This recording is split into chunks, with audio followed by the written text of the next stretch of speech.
বাচ্চাকে সারা দিনে আপনি কি খাওয়াচ্ছেন, কি তুলে দিচ্ছেন সেই বাচ্চাটার হাতে? কখনো একটু ভেবে দেখবেন, একটা বাচ্চার শরীর খারাপ হওয়ার পিছনে তার যতটা না দোষ থাকে, তার থেকে অনেক বেশি দোষ থাকে আমাদের বাবা মায়েদের। আমরা তার হাতে এমন কিছু খাবার তুলে দিই যেগুলো তার শরীরকে কোনোভাবে কোনো হেলথ বেনিফিট দেয় না, উল্টো দিকে তার গাট হেলথ বা তার পেটের যে স্বাস্থ্য, তার ওভারঅল যে স্বাস্থ্য তাকে খারাপ করে দেয়। আমি কাউকে আঘাত করার জন্য বলছি না, কিন্তু একটু সচেতন হতে বলছি যে বাবা মায়েরা নিজেদের দিকে একটু তাকান, যে তারা বাচ্চাদের হাতে কি তুলে দিচ্ছেন যেগুলো বাচ্চাদের জন্য ভালো নয়।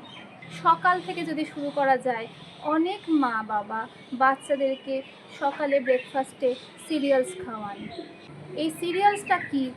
ব্রেকফাস্ট সিরিয়াল আর কিছুই নয়, একটা সুগার লোডেড স্ন্যাক মাত্র, যেটা আপনার বাচ্চাকে সকাল সকাল একটা সুগার স্পাইক তৈরি করে দেয়। সেই বাচ্চাটার সকালবেলা থেকেই মুড খারাপ হওয়া শুরু হয়ে যায়। ব্রেকফাস্টে আপনি কি খাওয়াতে পারেন? ব্রেকফাস্টে আপনি ঘরে তৈরি করে সুজি, চিড়ে, ভাত, রুটি, যে কোনো ঘরোয়া খাবার খাওয়ান, তার সঙ্গে খাওয়ান পরিমিত পরিমাণে প্রোটিন। ব্রেকফাস্টে প্রোটিন আমাদের খুবই দরকার। এরপরে আসছে টিফিন। টিফিনে অনেক বাবা মা দোকান থেকে কেনা রঙিন ডোনাটস, কেকস, চকলেট, আরও কত রকমের স্ন্যাক্স ভর্তি করে দেন। টিফিন বক্সটা সত্যি খুব সুন্দর দেখতে লাগে, কিন্তু সেই টিফিন বক্সটা আপনার বাচ্চার শরীরটাকে যে খারাপ করে দিচ্ছে। মায়েরা বাবারা একটু পরিশ্রম করে বাচ্চার টিফিন বক্সগুলোকে ভরিয়ে দিতে পারেন স্বাস্থ্যকর খাবারে। সাধারণ ঘরের রুটি তরকারি যদি পছন্দ না হয়, তাকে সেই আটা এবং সবজি দিয়ে একটু মোমো বানিয়ে দিন, একটু রোল বানিয়ে দিন, ঘরে তৈরি করে ব্রেড বানিয়ে দিন, ঘরে তৈরি করে কেক বানিয়ে দিন।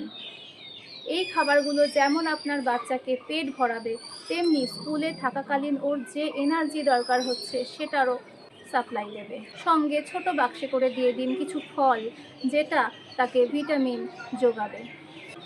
বাড়ি ফেরার পথে বাচ্চা যখনই বায়না করবে একটা আইসক্রিমের, বায়না করবে একটা ফ্রুট জুসের, বায়না করবে একটা কোল্ড ড্রিঙ্কসের, আপনি তাকে বোঝান সেই খাবারগুলো তার জন্য কতটা খারাপ, সেগুলো প্রতিদিন খেলে তার শরীরে কি ক্ষতি হতে পারে। বাচ্চাকে সচেতন করুন।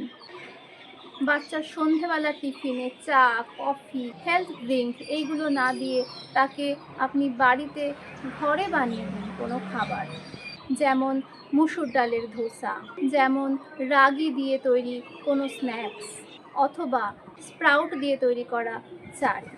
সন্ধেবেলা এমন খাবার দিন যা তাকে সন্ধেবেলা থেকে রাত অবধি পড়াশুনো, খেলাধুলা সব কিছু করার এনার্জি এবং তার শরীর তৈরি করতে তাকে হেল্প করবে।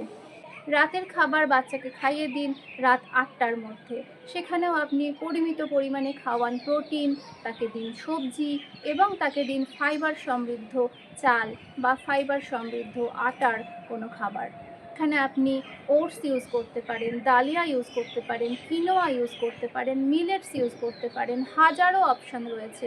দোকান থেকে কেনা খাবার বাদেও আমাদের হাতে অনেক অপশান থাকে, যদি আমরা বাবা মায়েরা রান্নাঘরে এতটুকু সময় খরচ করি।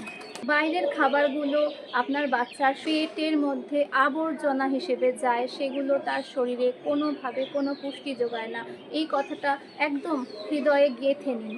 আর বাচ্চার ভালোর জন্য তো আমরা বাবা মারা সব কিছু করতে পারি, তাই রান্নাঘরে আরেকটু বেশি সময় দিতেও আমরা পারবো, এবং আশা করছি প্রতিটি বাচ্চার হেলথ আমরা অনেক বেশি ভালো করে তুলতে পারবো আগামী দিনে। খাবার দাবার সংক্রান্ত এরকম ইনফরমেটিভ ভিডিও পেতে গেলে সাবস্ক্রাইব করে রাখুন, আর এই ভিডিওটা ভালো লাগলে লাইক করে দেবেন।